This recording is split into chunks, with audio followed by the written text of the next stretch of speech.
धनबाद जिले के बरोरा थाना क्षेत्र के निको प्लांट के समीप 2 साल पहले 2020 में रविंद्र चौहान नाम के व्यक्ति को जान मारने की नियत से 2 युवकों ने गोली मारी थी। गोली बाएं हाथ में लग गई थी, जिसमें रविंद्र गंभीर रूप से घायल हो गया था। स्थानीय अस्पताल में इलाज के बाद बीजीएच बोकारो रेफर कर दिया गया था। हालांकि लंबे इलाज के बाद रविंद्र की जान बच गई थी।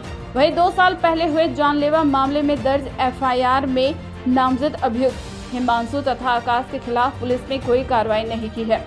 इधर नामजद अभियुक्त रविंद्र को दर्ज एफआईआर को वापस लेने की धमकी दे रहा है।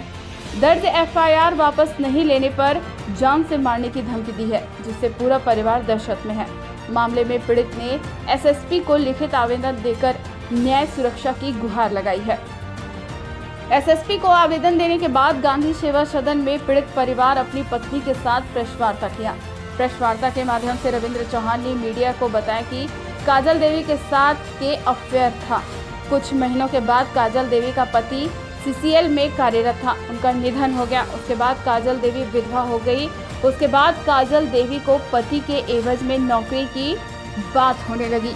इसके बाद काजल देवी ने कहा कि मेरा नौकरी लगने वाला है, आप पैसा का सहयोग कीजिए। इसके बाद लगातार पैसे की मांग करने लगा, जिसके बाद मैंने कई किस्तों में लगभग 2 लाख रुपए दिया। जब कुछ महीना हो गया तो मैं पैसे की मांग करने लगा। 26 अक्टूबर 2020 को काजल देवी का भाई हिमांशु चौहान ने मुझे कॉल कर पैसा लेने के लिए कतरास हनुमान मंदिर बुलाया। जहां पहुंचने पर हिमांशु और उनके मित्र आकाश अपने मोटरसाइकिल से धक्का मारकर मुझे गिरा दिया और मुझ पर पिस्टल से गोली चला दी, जिससे मेरे बाएं हाथ में गोली आर पार हो गया, जिससे मैं गंभीर रूप से जख्मी हो गया। शायद काजल देवी अपने नौकरी को लेकर मुझे बाधा समझकर हटाना चाहती है। इस इंसाफ को लेकर बरोरा थाना में उसके खिलाफ कार्रवाई की मांग की, लेकिन 2 साल से दर दर भटक रहे हैं। पत्रांक के माध्यम से मुख्यमंत्री, डीजीपी, वरीय पुलिस अधीक्षक धनबाद, डीएसपी बाघमारा समेत सभी जगह न्याय का गुहार लगाया, मगर न्याय नहीं मिल पाया। इसी को लेकर प्रेस वार्ता कर न्याय का गुहार लगा रहे हैं। अपना प्रेस कॉन्फ्रेंस आज रखने का मकसद मेरा यही है कि जैसे 2 साल से हम एसपी साहब, डीजीपी, मुख्यमंत्री, एसएसपी साहब, डीएसपी मैडम की यहाँ से 2 साल से दौड़ लगा रहे हैं, जो कि मेरे ऊपर गोली चला, जानलेवा हमला गए। शायद हमसे लगता है कि वही भगवान ने गलती किया कि शायद हमको जिंदा छोड़ दिया।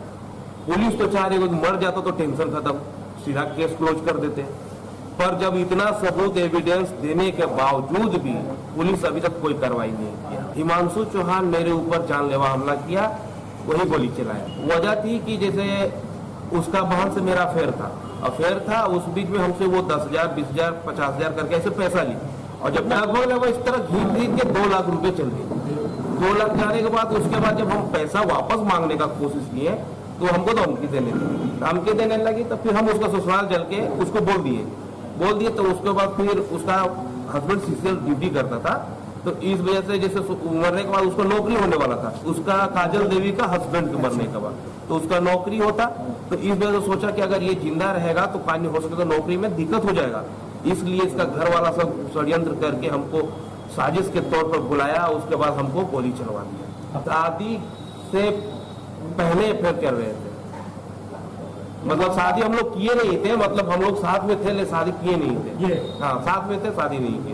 पुलिस से यही मांग करते हैं कि अगर कोई भी हमको बार बार धमकी दे रहा है कि केस उठा लो, नहीं तो फिर जान से मार देंगे। काजल देवी का वो भाई अविनाश कुमार, वो बड़ा भाई उसका धमकी दे रहा है कि केस उठा लो, नहीं तो हम जान से मार देंगे। अब हम जब केस उससे बिना डरे हुए हम केस लड़ने के लिए तैयार है, तो पुलिस साथ क्यों नहीं दे रही है? अब ये हम कैसे कर सकते हैं कि क्या वजह है? अब वही, अब तो प्रशासन बोलती है कि तुम्हारा, जो कि हम एविडेंस के तौर पर उसको हम दिए हैं कि गोली मारने के लिए धमकी दिया, वो दिए एविडेंस के तौर पर, मोबाइल में धमकी